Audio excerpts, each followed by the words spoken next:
I distinctly remember my best friend Badri in 5th standard walking up to the teacher and saying, "Ma'am, toilet, ma'am." And 5 minutes later, I walked up to the teacher and said, "Ma'am, may I please visit the restroom, please?" And she's like, "Sidhaanth, please go, Sidhaanth. Badri, you sit down." The reason we both went to the teacher was the same. We wanted to bunk class and run around the ground. But the way we said it was distinctly different. And that is what I'm here to come and talk to you about. Human communication, as we know, is extremely complicated. If any of you have a girlfriend or a boyfriend, you will know that is true. So, Aristotle said that human beings are political animals. That means we love conversation, we love talking. And this is distinct to human beings because we are the only ones who can talk and communicate in that manner. And so all our lives are dependent on the interactions we have with human beings. And so this statistic stands out to me. 85% of your financial success depends on what? Take a guess. Obviously, you're going to say technical ability, right? But no, the answer is your ability to communicate. That means 15% of how much you're going to make in life is dependent on your technical ability. That means the person who can explain the program is going to get the job rather than the person who actually wrote the program. And this is a problem to me. Nobody understood this fact more than this person here. Steve Jobs realized that the packaging is the most important thing that you can ever do. He took various other products from other people and packaged it in a manner that communicated with the audience. And everybody bought it. That is why so many of you have an iPhone 6s Plus, even though the iPhone 5s is the exact same thing, just bigger. So clearly, presentation is important. But what is the difference between communication and talking? Well, I could say two individuals of opposite gender walked up towards the apex of a geographical structure with the intention of collecting the liquid form of the hydride of oxygen in a pail that was of undefined size. Or I could say, Jack and Jill went up the hill to fetch a pail of water. That, ladies and gentlemen, is the difference between communication and talking.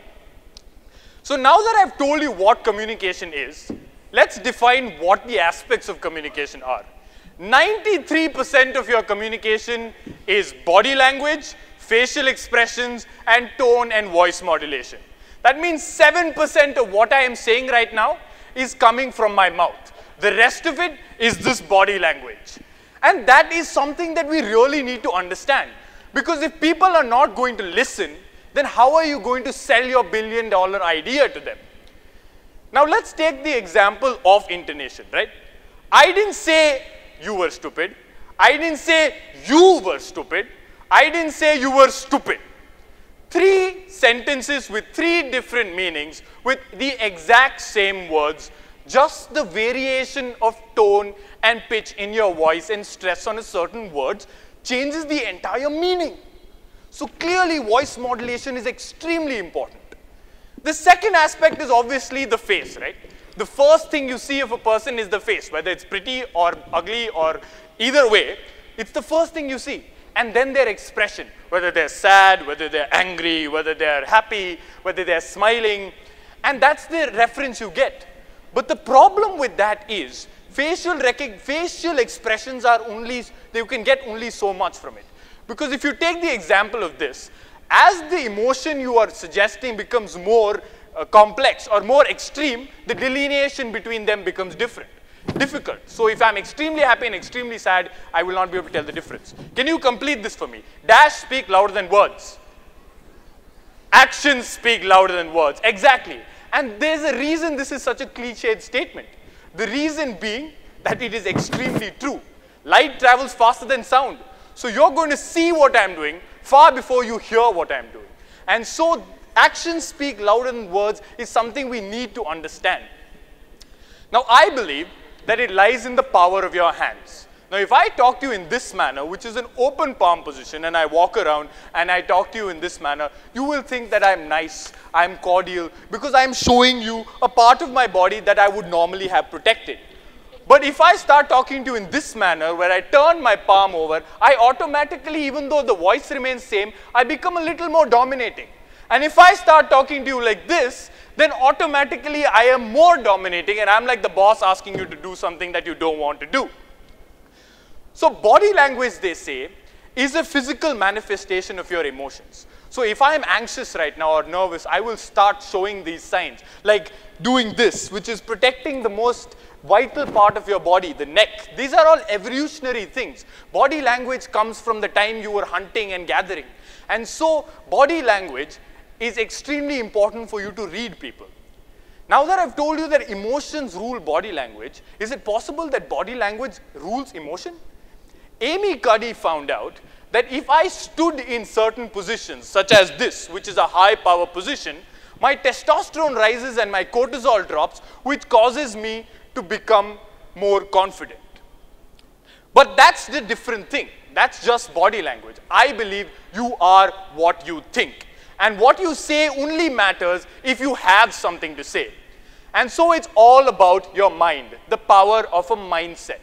There is studies that show that if you just think about exercising every day, you will actually get stronger. That means you could just sit in a seat and think about lifting weights and you would get stronger. You could think about driving and you could get better at driving. You could think about be better at speaking and you would get better at speaking. The power of mindsets is phenomenal. Each and every thought actually changes the structure and functions of your brain by affecting the neurons in a microscopic level. That means every time you do something and you think about something, the thoughts that you have, whether good or bad, will affect you on a bodily level. That is why people go into depression. And that is why sometimes when you're happy and you're in the zone, you're able to hit those notes with perfection.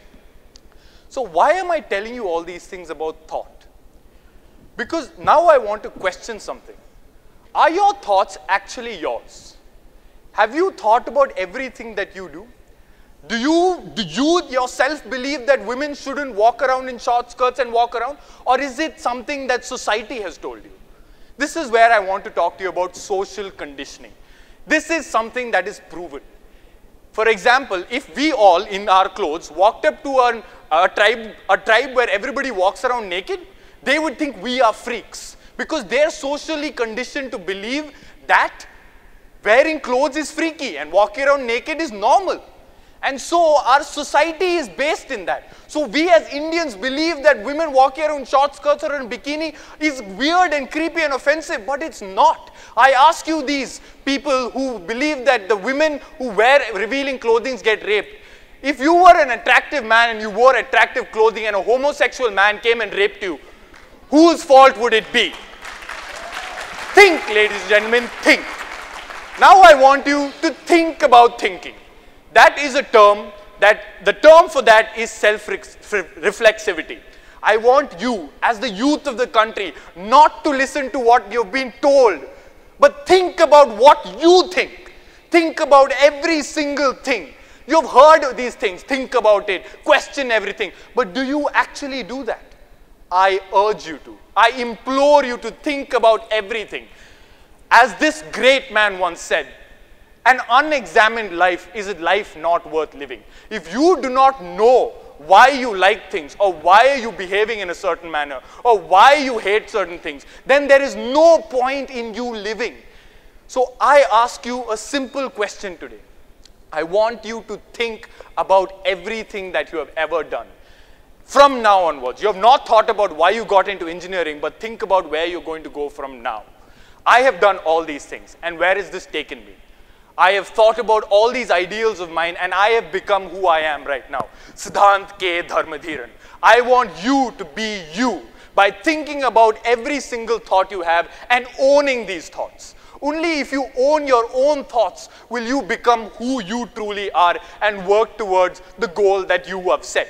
And so as I got thinking, I realized communication is something that I have to handle, because I believe that it is something extremely important, and if every youth of our country is able to communicate better, then our future will be bright and brilliant. And that is why I started Warhorse. But either way, I would like to end with this slide.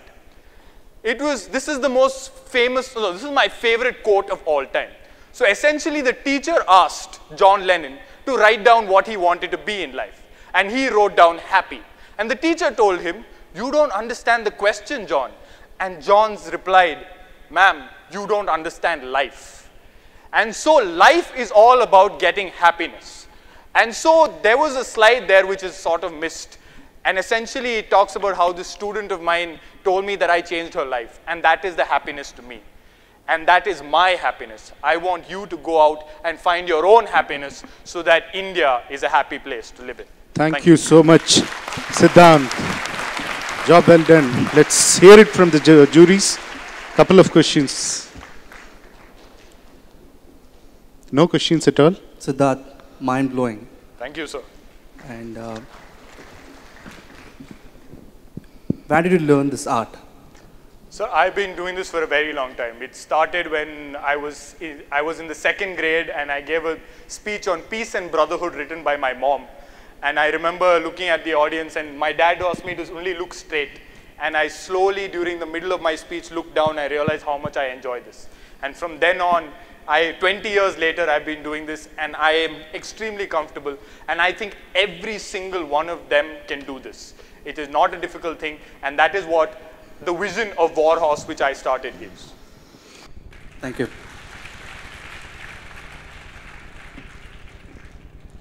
Thank you, Sidhaanth. Thank you, sir. It was quite impressive. Can we all give him a big round of applause again?